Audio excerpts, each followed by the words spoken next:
And welcome to Understanding Photography with Kim Ayres, episode 179. Today we're going to do a feedback session. I've had 4 people send in images for feedback. So we're going to be taking a little look at those and giving feedback.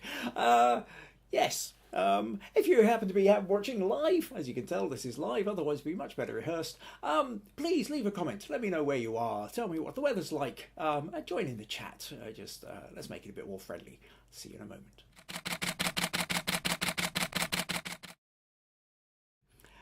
And welcome, yes, so today, here we are live on YouTube. If you happen to be watching live, that is, make sure you join in the chat. Also, click subscribe, click like the video.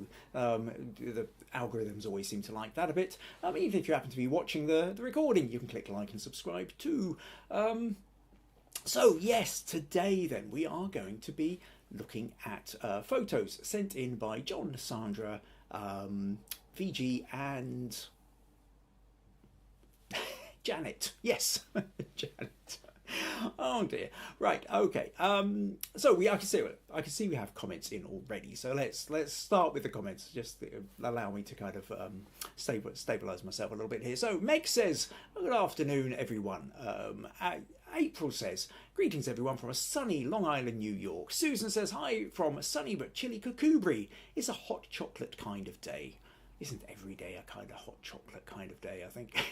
Rosemary says, "Hi to all. We're sitting here beside the fire with 12 degrees Fahrenheit temperatures." Oh, that's lots of minuses in the Celsius, isn't it? Outside. So I get to be home for this morning's live stream. Nice. It's good to have you back here, Rosemary. I kind of missed you for the last few weeks, I think. Nadia says, "Hi, everyone." John says, "Hello from Columbus, Ohio. Very cold today." April saying it's crazy cold, Rose. Janet says, "Hello from a chilly and windy Mississauga." Well, it would be very chilly and windy. That's in Canada. Ontario, I think. Robert says, "Howdy all from Texas. It's below freezing and terribly inhospitable." It doesn't often happen. That happened a couple of years ago, I seem to remember. Is this kind of more freak weather patterns going on, Robert? Drone Pilot says, "Sunny Bournemouth." Oh, welcome, Drone Pilot. Don't recognise your name, but if you have a real name you'd like to use, then let us know and I'll try and remember it. And Marilyn says, "Good morning from Sub-Zero, Colorado." So sub-zero temperatures in a few places today. So, yes, welcome. Okay, so what are we going to talk about? Oh, actually, I'll tell you what we will start with. We will actually start with the Smug Points. So, for those of you who happened to be watching last week, or those of you who missed it last week, what I did last week was I've started to introduce this year is going to be a Smug Points leaderboard. So essentially, you get different smug points for different activities that you're involved in. I'll maybe run through all this again towards the end, but loosely, yeah, it's things like just for turning up here live, leaving a comment, you're going to get 5 smug points. If you happen to put an image in for a challenge, then we'll go for 10 smug points. If you put an image in for critique, which I give feedback on, you get 25 smug points. If we're doing a challenge and I favour your image, there's a bunch of points that are coming there. And so this is kind of the idea. So what we're going to do is kind of build up a smug points leaderboard. So the more activity, the more you're involved in the podcast, whether it's commenting, coming up with ideas, submitting images, the more smug points you can build up. So we'll see who's the major sort of smug person. And periodically I will try and think of prizes or offers or something or other to cash these smug points in, or the overall winner will get something. Haven't fully decided what yet, but again, I'm open to suggestions on that as well. Oh, Drone Pilot has said, "Paul, welcome, Paul. Glad you could make it." Janet says, we're only at minus 7 degrees C, but hopefully cold enough during the week to try shooting frozen soap bubbles." All right, I guess you mean by shooting, you mean photography shooting. For a moment, I've got ideas of something more akin to clay pigeon shooting with frozen soap bubbles, but obviously this is a photography one, so, so I presume you're talking. Yes, frozen soap bubbles is always one of these lovely little things. Very rarely ever gets quite cold enough here in Scotland, this corner of Scotland, to be able to do that. It is kind of on my hit list of things to do at some point. Right, okay. let's make a start then. So, yes, so this week was particularly, in particular, is a feedback only session. So I've had 4 people send in images. So what we're going to do is put up the images, give feedback, and if you have any comments or thoughts as we go as well, please drop them into the comments. So what we're going to do is we're going to start with Sandra. Now, where's Sandra's photo? So let's pull that over there, put that there, and here we go with Sandra's photo. So now Sandra says, the photo I've attached is from the photo shoot I did with my niece and her family in the summer. The photo's okay and the family quite like it, but I feel something's not quite right with it. And I'd like to have another go doing something similar, armed with your advice around staging your subjects and the best angles to photograph from. So, fun wee photo. Niece is set up with an old camera on a tripod. Family sitting there around, so it's looking like she's taking the photo. What's quite good about this is that you've got your niece with the camera quite close up to the family, probably closer than she would have been in real life had she been taking that photo. But that's fine, because what we've talked before about in photography is that gaps tend to get exaggerated. So if you want it to look more natural and you don't want too many kind of wide spaces and the eye flipping from one far end to the other of the photo, then you kind of gather it in and make them a little bit closer. It's a sweet idea, it's a nice idea. I can see why the family would like it. Now, in terms of how do you make something like this? Where do you go with something like this? You know you're onto something, but it doesn't quite feel right. What other things could you do? So, a couple of things here. First of all, I would say in an ideal world, now you might not have much control over this, but in an ideal world, light. I think what you've got here is a kind of a general overcast day, where it's an all-round light and it's okay, it sort of does the job, and that's okay. That's a kind of a safe way of doing light. Backlight is one of those things that I always talk about. If you really wanted to just make this go pop wow, then some kind of, then if this was sort of steered around, obviously it depends on the background too, but you had the light sort of coming in. Maybe you didn't have the hedge directly behind them, but you had a kind of a light kind of coming into this from sort of 45 degrees-ish behind. So you had a light kind of coming in that would be catching the back of her head and the back of her, and then catching these people here. That would just make the whole thing pop massively. That would just be amazing. So light is one of those things that you can always play around with. Another thing here is, in terms of composition, is the height at which you're standing.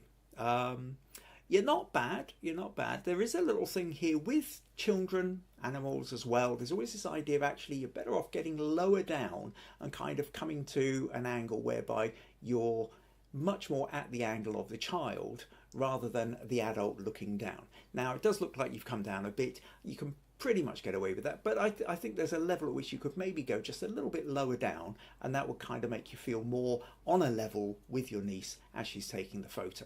Now, part of that is also from the fact, what draws me to that is the fact that your composition here is there's quite a bit of gap from above the couple sitting on the bench. But as we come down, this foot's getting cool. It looks like I'm not sure what that is, a little recorder or something, a little toy flute. And your niece's foot is cut off. So it feels to me like the whole thing needs to be shifted down a section. So if we just open this in Photoshop, just to give you an idea of what I mean by this, there's also a sense as well, I would say, that whilst it's obviously part of the way it's distorted with the wide screen, sort of slightly wider angle on your camera, while it sort of feels upright at this end, we can see that the verticals and the horizontals are kind of leaning over as you move towards the left of the picture. So I'd be kind of tempted to turn it a little bit so it's more kind of straighter in the middle rather than anchored on the one side. So if we take all this and we first of all turn it so it's something like that, what that also does is it kind of lines up your niece a little bit more with the parents here, and doesn't feel like you're sort of standing above a little bit. Now, the next thing I would do is bring down the height of this bit. You don't really need much more than about that on here. Similarly, we don't need that much over to the right. There's a little bit of space, but not much, not as much. But then what we also want is a little bit more shoe in, and I would be kind of tempted to sort of come out to something like about that, maybe even a fraction lower. Now, if I put this on generative expand, because I'm in Photoshop, and then press enter, what this is going to do is it's going to use the AI features in here to essentially build what's missing in the photo. Now, I'm not suggesting that this is what you do. There are limits to what AI will do, and there's limits to the resolution to which it will go at the moment. So always better to try and get it in camera. So the suggestion here always is, in a situation like this, stand back a little bit, just get a wider shot to include as much as you can, and then you've got more room to kind of crop in later if you're not at all sure. Whereas if you're too close in, it's more difficult to add on. We've added on here with a bit of AI. So this gives us a couple of different options here. For some reason, we've got something like broken pottery down here. Shoes look a bit funny. Doesn't really matter. In fact, shoes look a bit tatty, you know. Strange on all that. Doesn't really.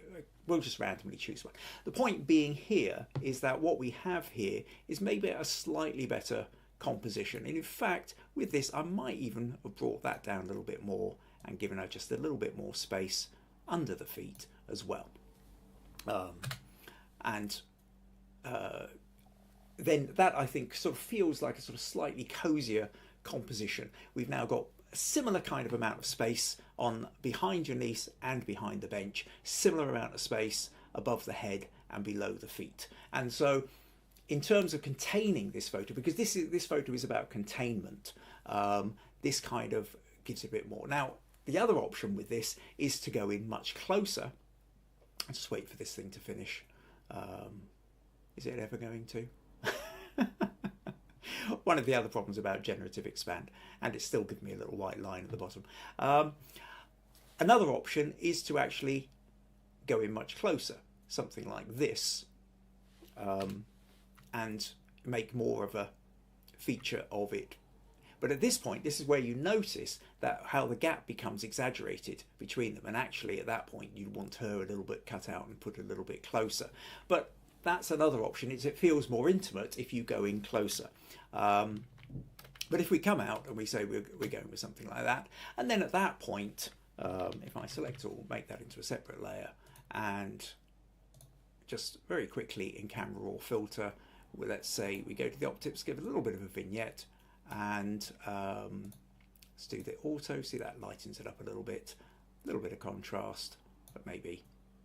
And so you can play around with your little effects, touch of clarity, something like that. And you end up with a slightly brighter photo.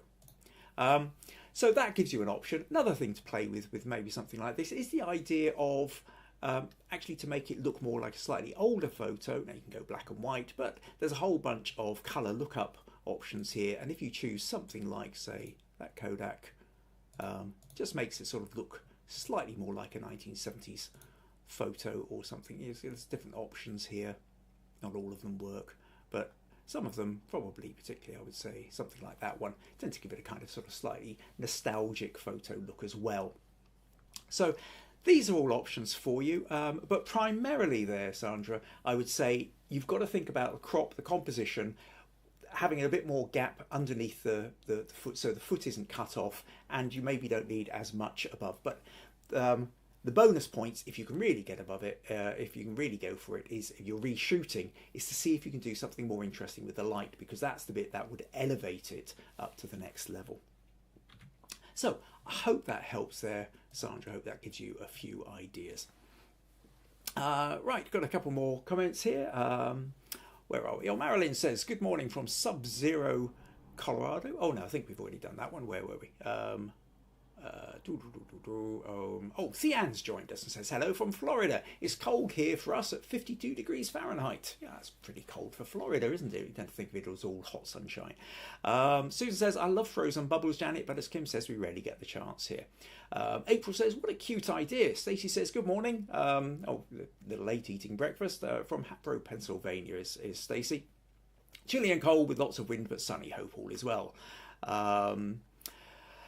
Stacey, Susan says, another end of series, Sandra. Stacey likes the concept. April says, nice, much better. Presumably that's about when I've gone in and adjusted it, given it a bit more space. John says, love the concept of the photo. Rosemary says, recomposing also emphasises the little girl who really is the star of the image. Right, and April's busy chatting to Theanne. So, okay. Well, thank you very much, Sandra, for sending that one in. Oh, that's what I was going to talk about as well. Just a quick break here. I was talking about the idea of a Smug Points leaderboard. Suddenly remembered here. And just to remind, so that last week was the first one, and I'll let you know the top three, and I'll try and remember to do this at the beginning of each podcast. So our top three, so on the Smug Points later, we have from last week, Andy is at 45 Smug Points because not only did he won the challenge, so got 30 points for that, he submitted for the challenge, which gave him 10 points, and he was here leaving comments, which gave him another 5 points, so he got the kind of maximum 45 points. Janet got 30, and Alex got 20. So those are your top three. Now, I am, for those of you who are on Facebook, in the Facebook group of Understanding Photography with Ayres, I am, I'll each week, after the podcast, I will post a kind of a ongoing leaderboard, who's where everybody's positioned on it. Right, okay. Where am I going to go next? Let's go to John next. So John, let's find John's photo. So John, there we go. Here's John's photo, and John says, this photo was taken on a spring trip to New Mexico last year. I was on an organised tour with a large group of people, so I had no control when I would be where. And that's one of those important points. And what John is doing here is anticipating my critique, or one aspect of the critique, which will be where the light is. That maybe a different time of the day might be a more interesting time to shoot. But he's getting in first by saying he had no control of the time he could be there. This is the Rio Grande gorge at midday. The issue here is one side was very sunny and bright, while the other side was shadowed. Not ideal at all. I know in my mind if I ever get back there, I will have to go to a better time of day. Do you have any other suggestions? So other suggestions beyond the time of day. Okay, well, let's take a little look at this photo. Now, so a couple of things here that immediately strike me. First of all, wow, yes, I would love to go there. And how can you not want to photograph a gorge like this? So two things strike me in particular with this though, with your photo, is one is where the horizon line is. I'll come back to that one in a sec. And the other is the way you've edited it slightly to bring more detail out of the shadows, I think is potentially overdone. But let's talk a little bit about this first. So let's just open this one in Photoshop so we can play around a little bit with it. And I'll close Sandra's one there. So now, when it comes to the horizon, what I notice you've done is you've basically taken this line at the top here and made that one level. The problem is that I think because there's a line here which sort of slopes down to the left, it makes it appear to slope down to the left.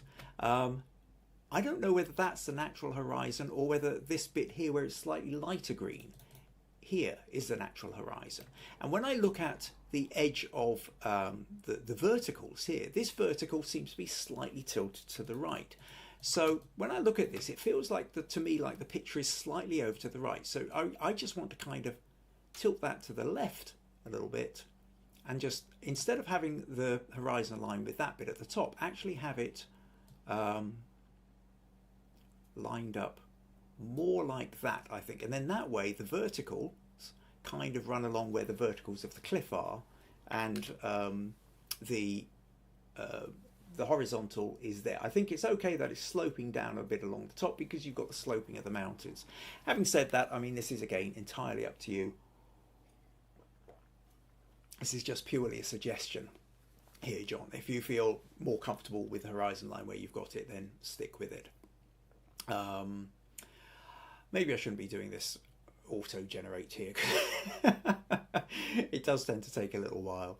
But you get the idea of what I mean anyway. Is it going to go? Do I just hit cancel and make it smaller? Almost there. Almost there. Yeah, if I was editing this afterwards, I would just crop this bit out, hit fast forward for 10 seconds and come back to the, oh, for goodness sake, is that going to fill in? Okay, fine, that's filled in. So, the other thing that I was going to suggest here, though, is the fact that I think what's happened is when you've been lightening this, you've pulled so much detail out of here that actually everything sort of feels very textured. Everything, it doesn't quite feel as natural. I know you've been trying to get the detail back out of the shadows, but I think you've kind of overdone it a bit. So I don't have the original raw file. This is another option for anybody who's sending images, is that you can also email me the raw file as well, so I can maybe look at it and give you potentially other editing options. If I copy all that and paste that, we'll create a new kind of combined layer here. Now, if I go into camera raw filter, just because it gives me the sliders to play around with, and let's just pull this over here a little bit so you can see what sliders I'm playing with. Like I say, if I click auto, you see it automatically darkens it a little bit. So I'm kind of tempted that if I was to go with a light here, is I can see you've pulled all the shadows up, but almost drop some of these shadows down. And pull the blacks down a little bit and just create a little bit more contrast. Now you can allow, by going for the shadows and not the kind of full exposure, you do drop the full exposure, we lose everything. But there is light on the rocks over on the right here, which is being reflected back, which doesn't have the vegetation in it. And the light that's hitting the left side of the canyon is reflecting some of that light back on the right. But I think you want to have that slightly more contrast kind of feeling here. The colour was also gone very, very blue into the shadows. Colour here, I might just shift this over to the yellows a little bit. There is quite a lot of, I might take some of those highlights down a little bit as well. Touch more contrast, something like that. Again, I kind of feel, I think I would be slightly happier if I had the original. And I don't know whether you've gone in and you've played with the texture, but it does feel like the texture's quite strong on this, especially towards the back there. The problem is with the texture is it can kind of do it all over, where maybe you just want to bring out the texture in the foreground.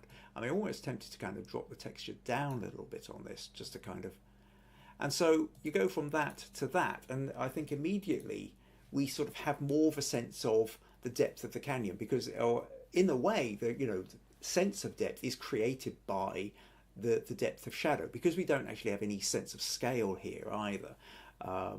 So ultimately then, John, I think first of all, always check that horizon, and if you're not sure about the horizon, look where the verticals are as well, and try and make sure that the verticals really feel vertical, because our eye will actually sort of judge the tilt of a picture as much by the verticals as we will by the horizontals, sometimes more so.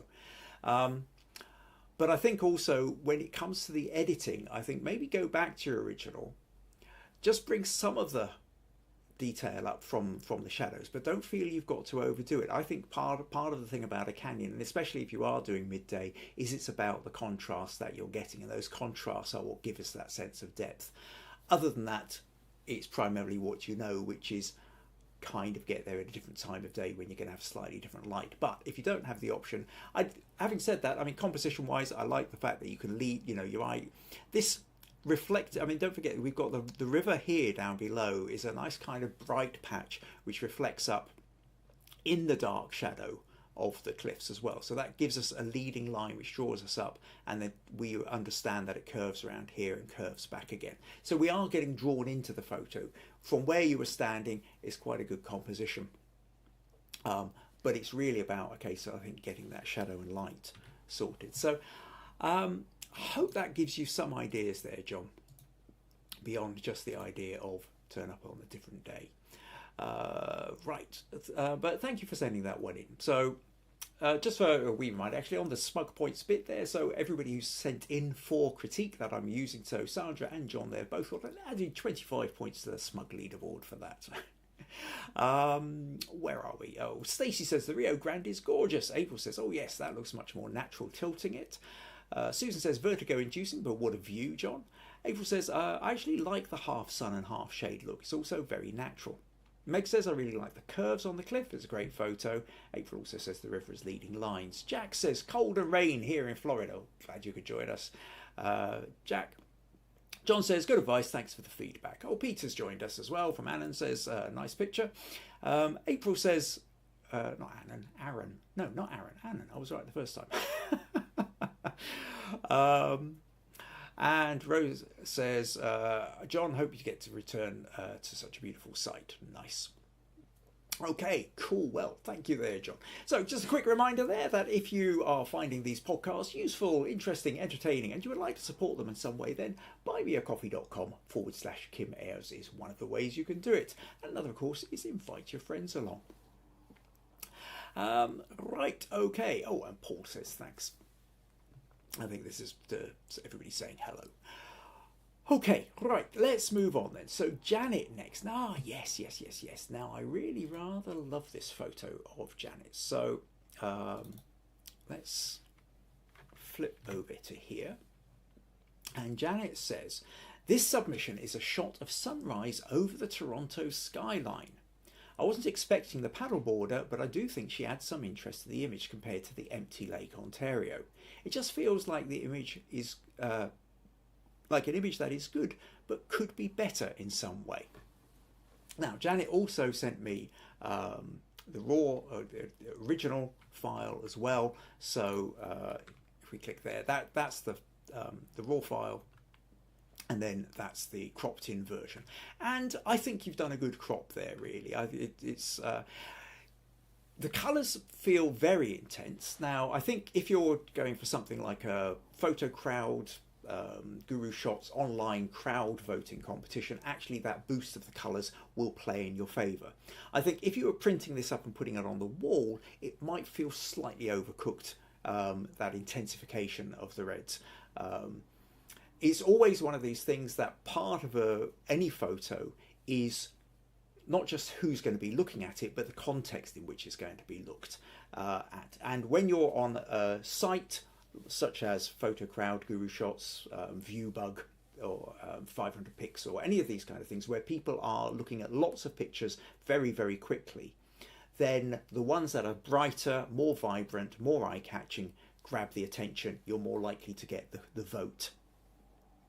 However, if you're spending a couple of seconds with an image before you move on to the next one, or even half a second, then the brightness grabs it.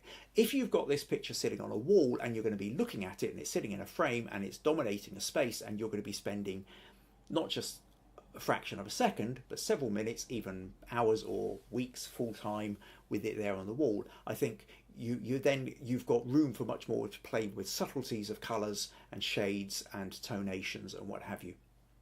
So part of this then is where you're going to be displaying it.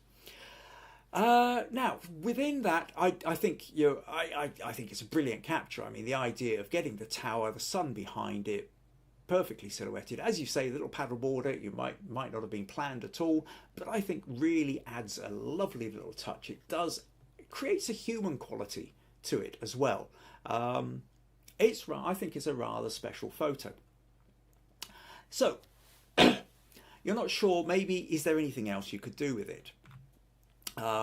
Let's open this in Photoshop for a moment and have a couple of suggestions. See what else we can do with it. So the first thing here is, well, let's say play with the crop. What else could you do with the crop? Now, what you did was you pretty much come in and you give a little bit of space above the top of the tower, similar amount of space below the paddle border. So you end up with roughly that kind of a third is top third if you've got the sun and the tower, bottom third you've got the paddle border, and the middle third you've got the skyline. And that's a really nice kind of composition. So when you do something like that, and then let's just now enlarge that a bit, and then when you come to let's say filter, camera or filter, I'm guessing probably what you've done is something like maybe claritas, contrast has gone up a bit. Bring the highlights down. You've kept the circle of the sun. So maybe do something. You could play with the clarity a bit more. You can see you boost the clarity. It kind of creates more texture in the sky, something like that. But that's not a million miles away from what you've done. Slightly different effect of it's maybe not having the clarity, which does tend to take off a little bit of the edge of the intensity of the color. Maybe something like that becomes slightly less overpowering. So that's one way of playing with it. The other thing is then, so are there alternative crops? And if we let's go back to here for a moment. And so this is your original one. Now, one possibility here is the idea of a square crop. And so what we do is we'll take that to, that's roughly about square, and then we move that. So again, what you would be having is roughly a kind of third. If we want to have your tower directly in the middle, we grab, hold on a sec, hold down the shift button. Yeah, that gives me, keeps the square. So we'll just move that to make sure that's in the middle, and then drag that slightly, something like that. It's not letting go. Right, let go there. So you can create a square one and add that same kind of filter effect, something like that. However, so having said that, I think I preferred the length of it rather than the square crop. Another option for that is, in fact, to go to for a width. Is to go for a landscape kind of. And at this point, so what you do, if you were making a kind of rule of thirds type idea where you have the tower, so you actually put the tower and the sun right on that corner there. And then I will use the generative AI layer here because there's quite a large amount of city. Now, what I don't know with Toronto, I don't know the place as well. So I don't know how far this skyline, is it a really sort of towers for miles, or is it? This is interesting. This has sort of faded it out. We've got different versions of it, but I think something like this, you also end up with a kind of an interesting idea. So let's just plonk that there for the moment. So this idea then of having the tower at on that kind of rule of thirds bit with all the sun and that main bit of silhouette there being right at that point. I think that's another option. It kind of gives it more space to breathe in a way. It creates a different kind of mood and feel for it. Perhaps you wouldn't have it darkening down quite as much over on the left. But I think that's an alternative kind of thing. So I'm assuming that when you took the photo, as well as doing the upright, you may well have played around doing landscape photos of it as well. Or if you didn't, it's certainly worth considering that. Any photo you take in a couple of, vertically, take horizontally, tilt up and down, do where there's more sky, do where there's more sea or lake. Always play around, always try and give yourself as many options as you can, so that at the point you're back home, sitting in front of the computer, you have maximum number of options to play with, and you don't necessarily have to rely on an auto-generative fill to make something happen. Now, one other thing I would say with this, one last thing, although what really makes, obviously the rich red, orange, golden colour is a real feature of this. What's quite interesting with this is the idea if you go black and white. What I'll do, let's just grab your original one in here, and then if I then go, what I'm going to just do here is a quick gradient map. You'll see over on the gradient map I've got a black and white is already selected as my colours. So this gradient map is just going to go from white to black. In this case, I've got a couple of options: perceptual, linear, and classic. Maybe go with classic or something like that. That's kind of interesting. Or let's tell you what, let's do this in Photoshop, not Photoshop, Camera Raw for a moment, just so I can play. What if I go to black and white here? And then what I might also do here is a little touch of vignette there. Also, I will just play with the clarity a touch more, something like that. because I do want to create a little bit more distinction between the silhouette and the sky behind it. You see, when we come onto the black and white mixer, you can then, you see, your oranges can make it. That's where all the colours are really going to happen, is in the oranges, all the reds, all the yellows. None of the others, the green, there's a tiny little bit of green in there, but mostly none of the others are really going to make much of a difference. But if you wanted to sort of lighten the reds a little bit, darken the oranges, or it creates a bit of a strange, or maybe what if you lighten the oranges and darken the reds, something like that. Play with the yellow. Gives you options. Anyway, point being is that although the colour is a major feature of this, the black and white does give you something else to play with, where what you do then, when you go into the black and white, it really becomes about the textures. And at this point then, the textures in the cloud, the texture of the little paddle border, and the silhouette all become, well, it's all black and white then. It's all about, you know, contrast and shade rather than contrast of colour. So I'm not necessarily saying that it is a better way of doing it, but I think it's an interesting way of doing it. And very occasionally, again, in some of these competitions, you'll find I have seen competitions called, you know, sort of black and white silhouettes, and something like this then, you know, converted to have a black and white version of it might well work in some kind of contest like that. So I hope that gives you a couple of ideas there to play around with Janet. But it's a lovely, lovely photo, and I would have felt really quite delighted, probably a bit smug, had I managed to get something like that myself. Okay, great. I have a couple of comments here. What else? Let's see. So April says, looks sci-fi, nice. Rosemary says, Janet, the paddleboarder is a very happy accident, wonderful timing. Stacey says it will warm up in Florida, it always stays cold. Beautiful colours, lovely oranges and reds. Nadia says, lovely image. Meg says, absolutely spectacular, lovely photo. April says, could be a poster for an upcoming sci-fi movie to me. Marilyn says, beautiful photo. Susan says, love the silhouette and the juxtaposition of the paddleboarder, Janet.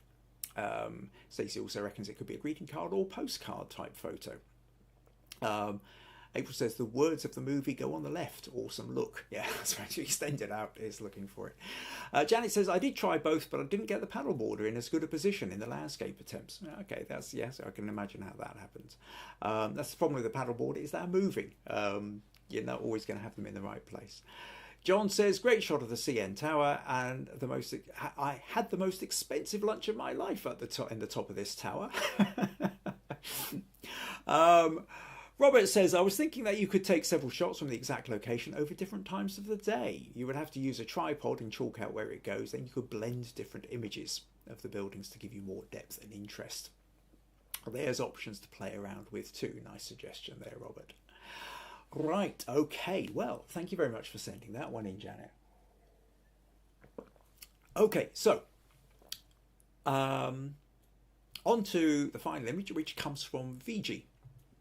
And so, where are we? And then after this, what I will do is I'll tell you what's coming up next week, and I will be looking for some suggestions from you as well. So stick around, please, and don't go running off too quick. So this is Viji's photo, and she says, I took a photo of this yellow flower. I did not notice the bee/insect that was found near the pollen of the flower. And if you look in here, we can see there's a wee little insect here. When I was looking at the photos yesterday, I found it and was wondering how to crop the image to show the bee in a better way along with the flower. I tried a few crops, and I've attached this one that I liked better than the rest. I need to take into some account that the image will lose some amount of clarity as we keep zooming in. Can you help me with the best zoom that can be done when it comes to flowers? I have a few more that I took. Based on your feedback, I will try cropping the rest. Attach the original image as well. So the original image is this one. So you can see then that it's been cropped in really quite considerably. So to see then that what we've got is this is the original photo, and then as she sort of zoomed in it, she's going, oh look, there's an insect, and then so she's decided to crop it and kind of crop it in something like that, so that you can just about see it. The problem is the further you go in to the point where you can see it, it's now become so pixelated, it's it's impossible to really get any real sense of what you're doing and what you're getting. We've also lost detail even in the pollen, the central part of the flower as well.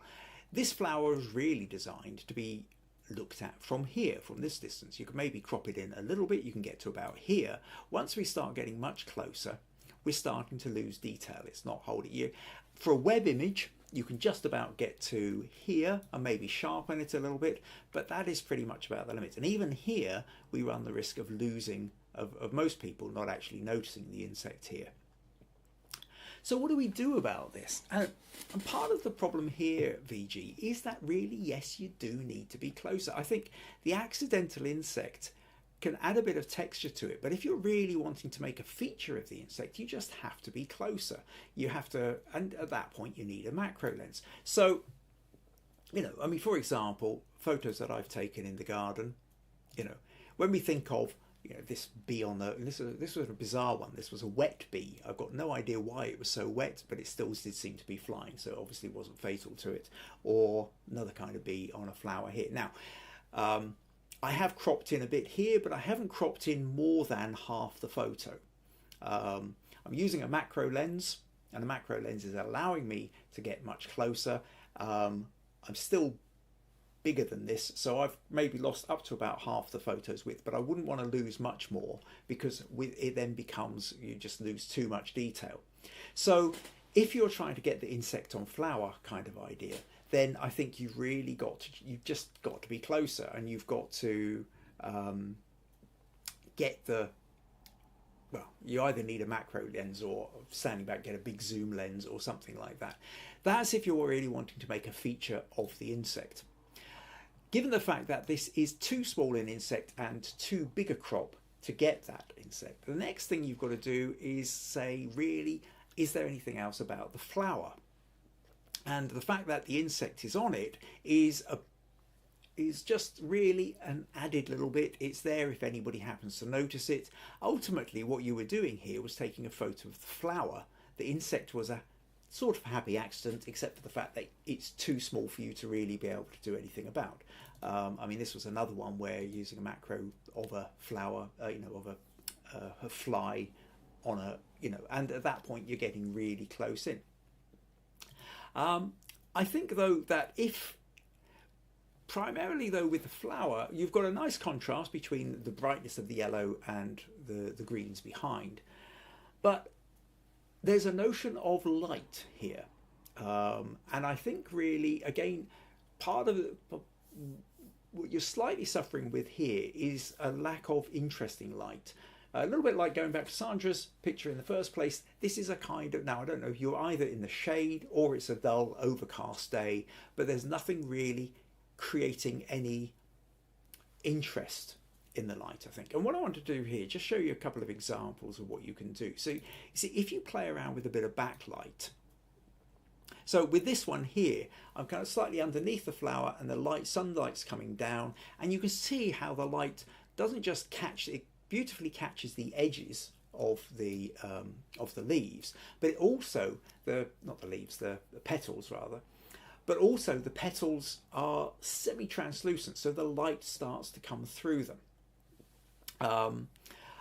Or if we take something like a sunflower here, again, there's light coming in, and it's just, I'm getting that part of that light is behind the petals, and so you're getting that kind of sense of depth and texture of the petals. And I think that it's this kind of thing that tends to make it a little bit more interesting. Another version, this one was taken in the house of a tulip, and what I've got is I've got the window. So this there was we had a vase, we had a handful of tulips in there, varied colours, and so this one was actually taken in the kitchen window. I've got a very wide aperture set at 2.8. In fact, this wasn't a macro lens. This was, in fact, I think my telephoto lens. So I'm standing back a bit, but zooming right in with a really wide aperture. So everything else has disappeared into the background. It's blurred out. But again, the window is behind, And so the light coming in is giving us this beautiful translucent effect through the tulip. And so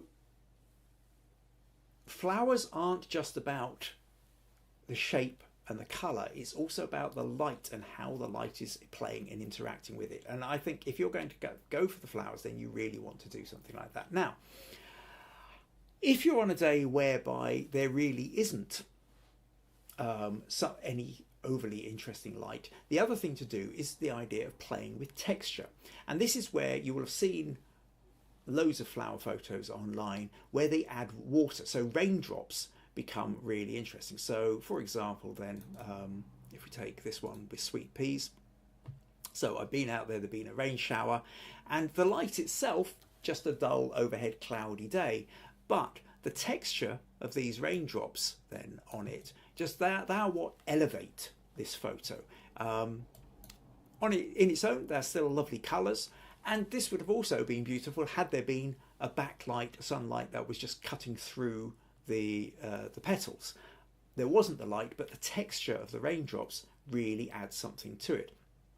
Another option with that is this picture of a tulip as well, where again I'm playing with a really wide aperture, looking straight down on the tulip. It was a dull overcast day, but the addition of the raindrops on it is what's really added. So we get using texture to create more variations in the light when we can't actually play with a strong light. So that's I mean, sometimes you can kind of get both. A little bit of fun here with a daisy where we've got droplets of water on it and there's a little bit of light coming in from the back as well, which kind of creates some really interesting textures, and you're going for the bouquet. So lots of different options there really. So it's right, loads of photos now to close on that screen.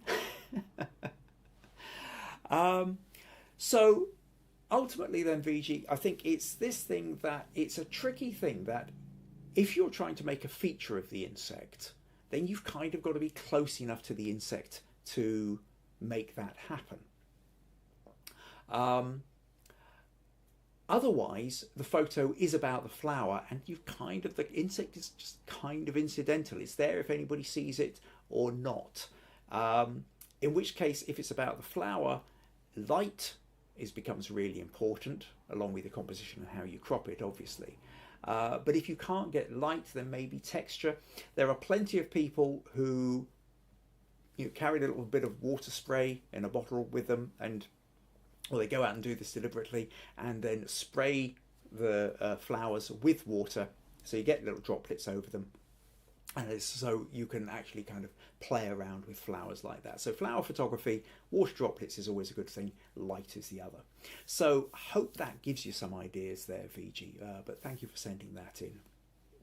Right, we have some comments here. Where are we? Okay, there we're talking about where are we? Oh yeah, okay, so April says, oh wow, it's not as pretty cropped. Yeah, so April prefers the photo, the flower actually, when you've got more space around it. It says, question, also, what would happen if you put a black background around the yellow flower and cropped in a little closer?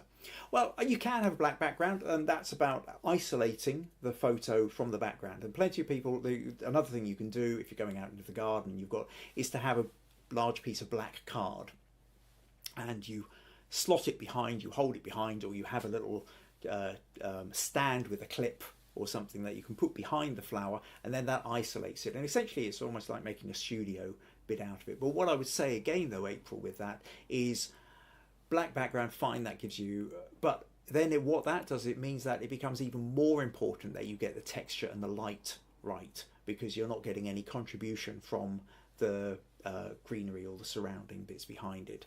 Or Susan says, I'm guilty of carrying a water spray. Yeah, I've been out into the garden once or twice with a water spray just to sort of see how it works.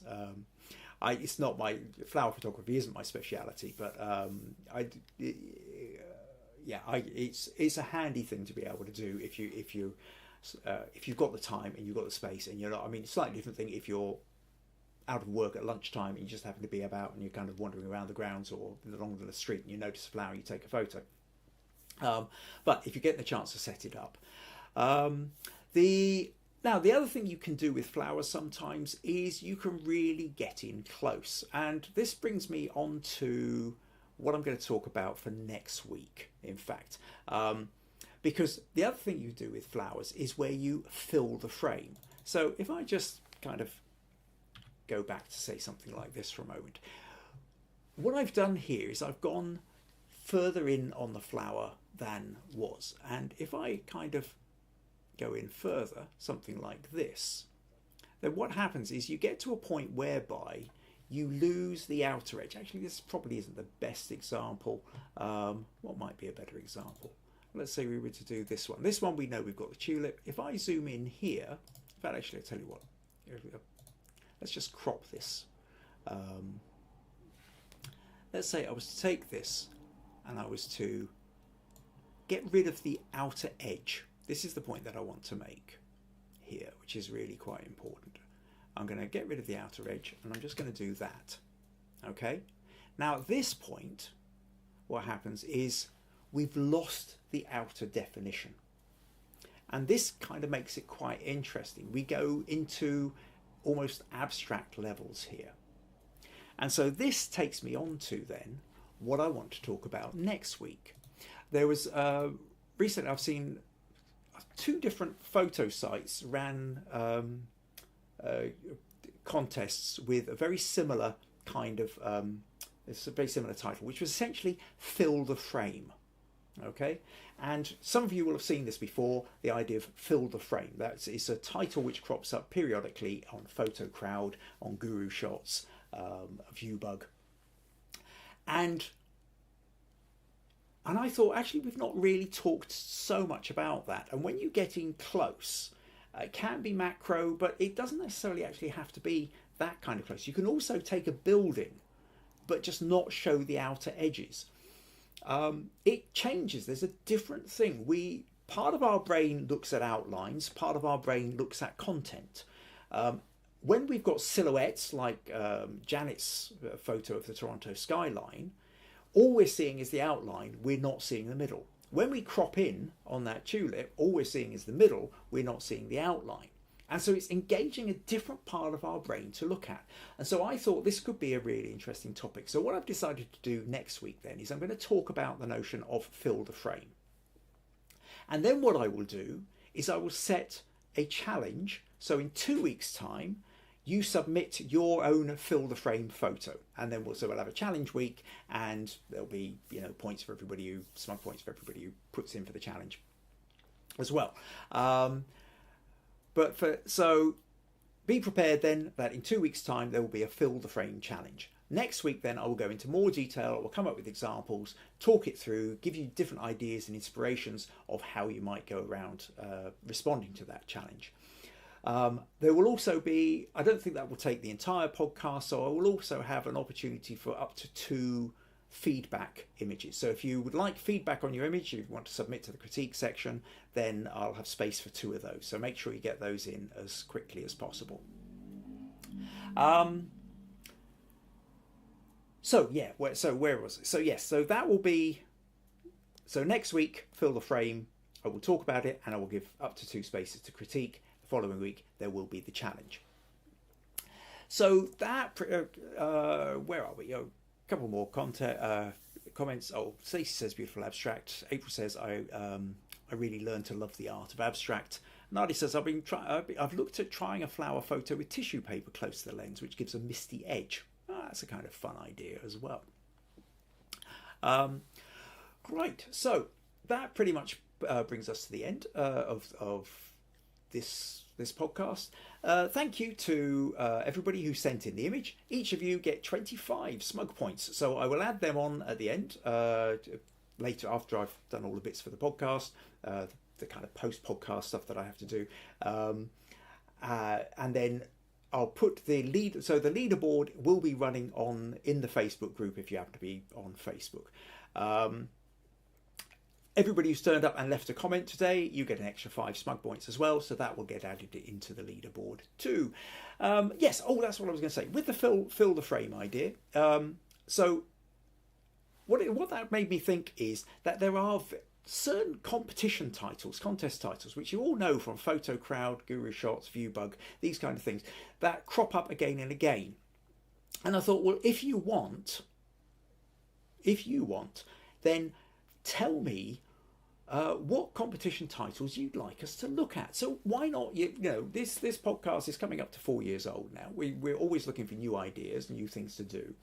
And these podcasts are designed to help you improve your photography. Now, nearly everybody who watches these podcasts likes to enter these online competitions. Are there particular titles, are there particular themes which you would like to respond to, but you always feel like your own entries aren't really up to the mark? You know, you feel you're lucky if you scrape the top 50%, maybe you didn't make it. What we could do is we can dedicate some of these podcasts specifically to particular themes or titles. You let me know. You can email me, kim@kimayres.co.uk, or put your suggestions into the Facebook, the Understanding Photography with Kim Ayres Facebook group, and let me know which ones you would like to, and if you suggest something and I go with it, hey, I'll give you an extra 10 Smug Points or something like that as well. So have a think about that one. So that's it. Thank you once again to everybody who sent in the images. Thank you to all of you who happily you commented and went along with it. And make sure you get your images in for 2 images in for next week, and start thinking about your fill the frame challenge for 2 weeks time.